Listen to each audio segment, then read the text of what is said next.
Hello guys, स्वागत है आपका अपने यूट्यूब चैनल स्टडी विद अमन कुल में। आज हम लाए हैं शिक्षा निदेशालय राष्ट्रीय राजधानी क्षेत्र दिल्ली की कार्यपत्रक नंबर 18 जो कि क्लास 9 के लिए है। विषय आपका सामाजिक विज्ञान है। इतिहास का चैप्टर नंबर 3 नाजीवाद और हिटलर का उदय हम कंटिन्यू करेंगे, जिसका हम पार्ट 5 देखेंगे। डेट है जिसकी 4 फरवरी 2022। आप अपना नाम और अपने कक्षा अध्यापक का नाम लिखेंगे। आज हम नाथसी विश्व दृष्टिकोण देखेंगे, यानी नाथसी को विश्व का दृष्टिकोण कैसा था। तो इस दृष्टिकोण में सभी समाज बराबर नहीं माने जाते थे। इस नज़रिए में जो ब्लॉन्ड यानी नीली आंखें वाले, ब्लॉन्ड एकदम जो गोरे चिट्टे लोग होते हैं जिनकी नीली आंखें होती हैं, नॉर्डिक जर्मन आर्य सबसे ऊपरी और यहूदी सबसे नीचे पायदान पर आते थे। यानी जो एकदम गोरे और जिनकी नीली आंख होती थी वो नॉर्डिक वो सारे सबसे ऊपर माने जाते थे, यानी वो नाज़ी में सबसे ऊपर माने जाते थे। और जो यहूदी थे यानी जो अपाहिज थे, जो दिखने में काले होते थे, वो निचली पायदान पर आते थे। नाज़ियों के अनुसार जो नस्ल सबसे ताकतवर है, यानी आपका सुंदर दिखना, आपकी जो रंग भेद है वही सबसे ताकतवर है। जो वह जिंदा रहेगी, कमज़ोर नस्लें खत्म हो जाएंगी। आर्य नस्ल सर्वश्रेष्ठ है, इसलिए उन्होंने जर्मन आर्य जो है, ये वाली जो नस्ल वाले हैं, उन्हें कहा कि सर्वश्रेष्ठ है। उसे अपनी शुद्धता बनाए रखनी है, ताकत हासिल करनी है, पर दुनिया पर वर्चस्व कायम करना है।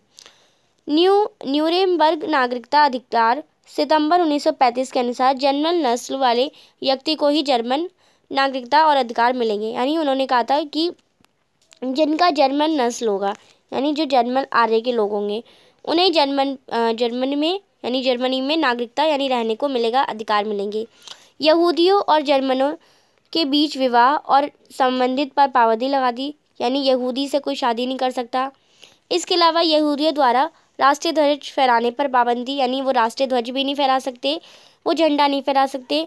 और यहूदी व्यवसायों का बहिष्कार कर दिया, नौकरियों से निकाल दिया गया और यहूदियों की संपत्ति भी जब्त कर ली गई। तो यानी एक तरह से बहुत सारा उन पे सारे तरफ से बंद कर दिया उन्हें। अब नाज़ी युवा सोच क्या थी? हिटलर का मानना यह था कि एक शक्तिशाली नाज़ी समाज की स्थापना के लिए बच्चों में नाज़ी विचारधारा होना बहुत ज़रूरी है। इसके लिए बच्चों पर पूरा नियंत्रण आवश्यक था। अच्छे जर्मन बच्चों को नाज़ी शिक्षा प्रक्रिया से गुजरना पड़ता था। ये प्रशिक्षण की एक लंबी प्रक्रिया थी। स्कूल पाठ्यपुस्तक को नए सिरे से लिखा गया। नस्ल के बारे में प्रचारित नाज़ी विचारों को सही ठहराने के लिए नस्ल विज्ञान के नाम से एक नया विषय पाठ्यक्रम में शामिल किया गया कि नस्ल विज्ञान के बारे में लोग पढ़ें।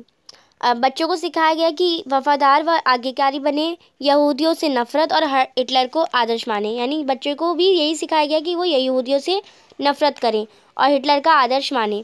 खेल कूद के जरिए भी बच्चों में हिंसा और आक्रामकता की भावना पैदा की जाती थी। हिटलर का मानना था कि मुक्केबाजी का प्रशिक्षण बच्चों को फौलादी दिल वाला, ताकतवर और मर्दाना बना सकता है। 10 वर्ष की उम्र के जर्मन बच्चों को युंग फोक और 14 वर्ष से बड़े लड़कों को हिटलर यूथ नामक संगठनों के शामिल पर नाज़ी राष्ट्रीय समाजवाद की भावना भरी जाती थी। इन संगठनों में विधि की उपासना, आक्रामकता और हिंसा, लोकतंत्र की निंदा और यहूदियों, कम्युनिस्ट और जिप्यूसों व अन्य अवंचित से घृणा का सबक सीखते थे। अब लगभग 18 साल की उम्र में वे लेबर सर्विस यानी श्रम सेवा में शामिल हो जाते थे। इसके बाद उन्हें सेना में काम करना पड़ता था और किसी नाज़ी संगठन की सदस्य लेनी पड़ती थी। यानी कोई नाज़ी संगठन में बूढ़ा हो गया तो उसकी जगह ये सब फिर लेते थे। अब नाज़ी मातृत्व सोच क्या थी? नाज़ी सोच के अनुसार महिलाएं पुरुष मर्दों से भिन्न और कमतर होती है, यानी कम होती है, इनकी बराबरी संभव नहीं हो सकती। लड़कियों को कहा जाता था कि उनका फ़र्ज़ एक अच्छी माँ बनना और शुद्ध आर्य रक्त और बच्चों को जन्म देना और उनका पालन पोषण करना, यानी वो उन्हें यहूदी नहीं पैदा करना, ये उनका ये था। नस्ल की शुद्धता बनाए रखना, यहूदियों से दूर रखने, घर संभालने और बच्चों को नाज़ी मूल मान्यताओं की शिक्षा देने का दायित्व महिलाओं पर ही है। हिटलर के अनुसार राज्य की सबसे महत्वपूर्ण नागरिक माँ ही होती है, लेकिन नाज़ी जर्मनी में सारी माताओं के साथ भी जैसा व्यवहार नहीं होता था। जो औरतें नस्ली तौर पर अवांछित बच्चों को जन्म देती थी उन्हें दंडित किया जाता था, जबकि नस्ली तौर पर वांछित दिखने वाले बच्चों को जन्म देने वाली माताओं को इनाम दिया जाता था। यानी जो नाज़ी ये जैसे होती थी उन्हें तो इनाम दिया जाता था, पर जो यहूदियों जैसे बच्चे होते थे यानी अवांछित बच्चे होते थे उन्हें दंडित किया जाता था। तो ये यहाँ पे माँ को एकदम सर्वोच्चम तो माना गया था, पर जो नाज़ी जैसे बच्चे पैदा करें उन्हें ही। अब इसी पर बेस्ड कुछ क्वेश्चन है। पहला प्रश्न है, हिटलर का नाज़ी विश्व दृष्टिकोण क्या था? तो इसमें आप देखिए, नाज़ी दल जर्मनी को विश्व का सर्वश्रेष्ठ देश मानते थे। नाज़ीवाद के अनुसार केवल ताकतवर ही जिंदा रहेंगे। नाज़ीवाद के अनुसार देश सर्वोपरि है, लोग देश के लिए, एक नायक देश लोगों के लिए होता है, यानी लोग देश के लिए नहीं है, ना कि देश लोगों के लिए।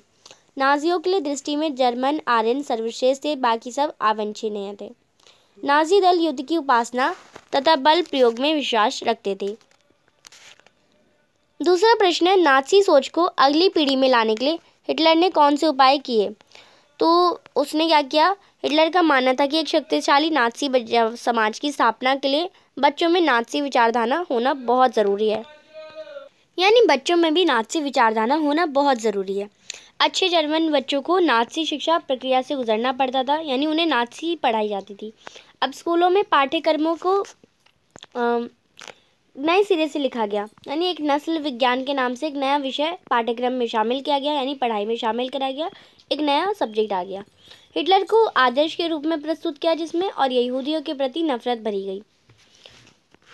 अब नेक्स्ट क्वेश्चन है, आपको दे रखा है, हिटलर के अनुसार महिलाओं की क्या क्या जिम्मेदारियां थी? अभी हमने पढ़ी, महिलाएं अच्छी माँ बनी, यानी महिलाओं को अच्छी माँ बनना है, शुद्ध आर्य को जन्म देना है।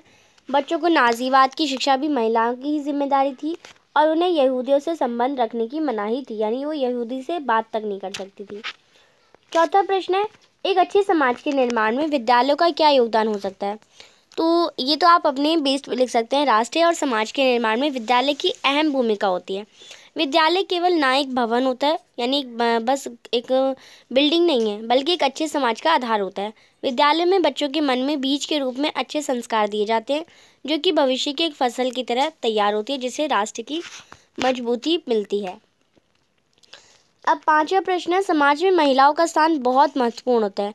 अपने जीवन के उदाहरण द्वारा इस कथन की पुष्टि कीजिए। तो अगर आप एक लड़की हैं तो आप इसे उदाहरण के रूप में बता सकते हैं कि महिलाएं समाज के विकास और तरक्की में बहुत महत्वपूर्ण भूमिका निभाती है। उनके बिना विकसित तथा समृद्ध समाज की कल्पना भी नहीं की जा सकती। महिलाएं एक माँ बन सकती हैं, अध्यापिका, पत्नी, बेटी आदि के रूप में समाज को विकसित करती हैं। हर महिलाओं को सम्मान देना चाहिए और किसी न किसी रूप में हमारे जीवन का वह हिस्सा होती हैं। तो आप इसे कर लेंगे। ये थी आपकी आज की वर्कशीट। आई होप आपको अच्छे से वर्कशीट समझ आ गई होगी।